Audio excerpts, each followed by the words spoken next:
Hey guys, Todd Falcone here with a very important, I think one of the most important messages I've probably put out in a while. And this is going to really probably apply to a great majority of people in the profession of network marketing. I want to send out, I don't know, I guess some words of advice, if you will. And that is, you know, you have, you're obviously, I mean, if you're watching this video, you're probably involved in the business of network marketing. You're looking to be as successful at it as you possibly can.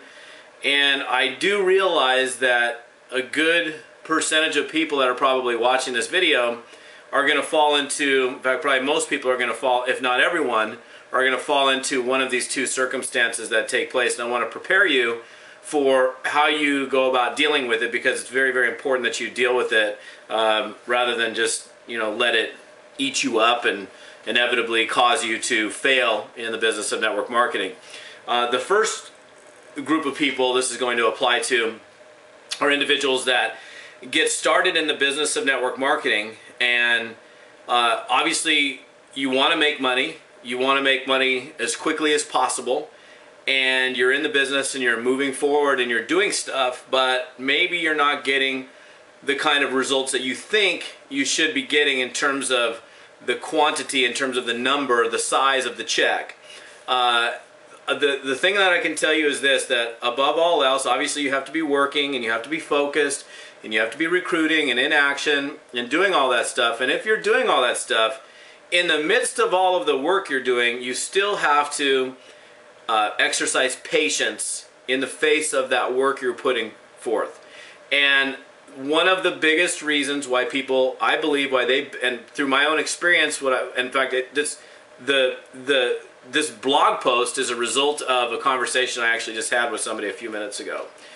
One of the biggest issues that people have is they leave network marketing because they think, or they have expectations as to what they should be making in a specified amount of time based on primarily their prior life's experiences. See, life comes along and says that you work for 2 weeks and then you get a check, and then you work for 2 weeks and then you get a check, and so on and so forth, and you get so accustomed to that then you come into network marketing, and even this is considering the fact that you're working. If you're working and you're expending energy and you're flipping rocks over and you're exposing and you're talking to people and you're doing all those things, that's when you need to be in that position of exercising patience, because it takes time for volume to accumulate in any legitimate network marketing company. So the word of advice that I would give you is be patient and understand that it's probably going to take you longer than you expect it to.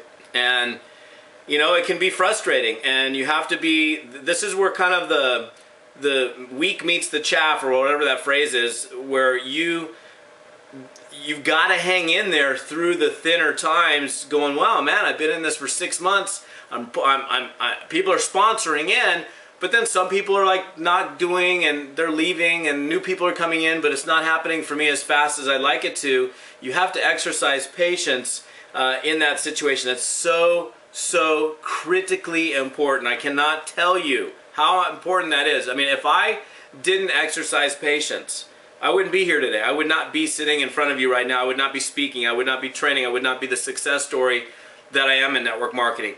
So that's the first group of people. The first group of people want it really bad, who may not be, maybe seeing something, but they're not seeing it happen for them as fast as they'd like it to.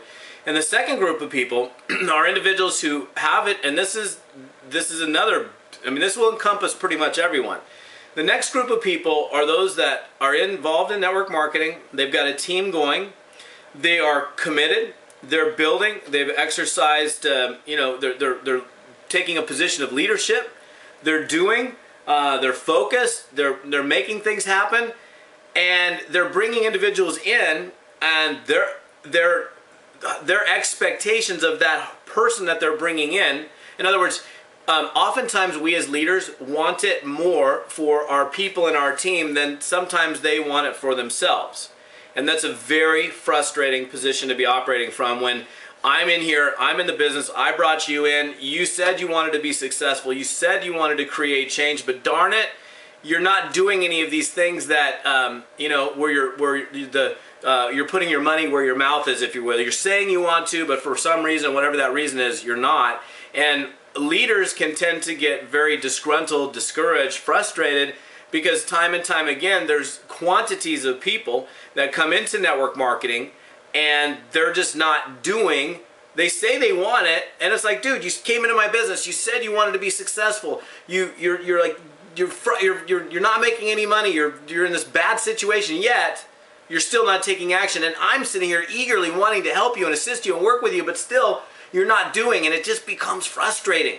And it oftentimes can become frustrating enough where that person who wants it more for their distributors than their distributors want it for themselves gets so disgruntled that they end up quitting. In fact, that was the conversation that I had today with a distributor who, is out. And it's unfortunate because she had, some good business going, a good start, but unfortunately in the first group of people that she brought on board, she didn't find someone who was going to go and do at the level she would have liked for them to go and do. They were coming in, they would say they would, they'd back off, and she never flipped enough rocks over to find the one person out of that group that ended up going out and actually doing something. And I have to tell you again, this is another thing. You have to play the numbers game, because you might have to go sponsor 30 people before you find one person that actually does. I mean, unfortunately, that might be the case. It might not always be the case. I've been lucky and sponsored a person that actually went and did it.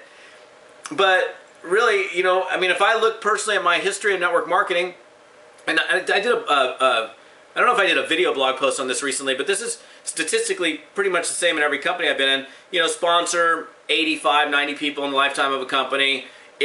I'm making money on the three or four people that produce all the volume. Another company, I sponsored, I think, 450 people in the lifetime of that company, and it was 11 or 12 of those people that, where all the money was generated. So, 11 or 12 out of 450 people sponsored, 2 or 3 out of 85 sponsored. You can do the math, and if you were to go talk to other leaders around the profession, just because somebody signs a distributor application, that doesn't mean they're actually going to do. You already probably are aware of that. Some people come into the business and they say that they want to do, but then they bail out and they drop out. And so you got to keep bringing new people in until you find somebody that actually does it. So, and you need to exercise patience in the face of all this. And it is good to want it, and it's good to want it. I don't have a problem with me wanting it more for the other person than they want it for themselves, because I've realized that I'll have to just go find somebody who wants it as bad as I want it. So, I just wanted to cover that, because those are two problematic, frustrating areas for a number of different network marketers, and just thought I'd give you little words of wisdom there. So we'll see you on another blog post. Hope you enjoyed today. See ya.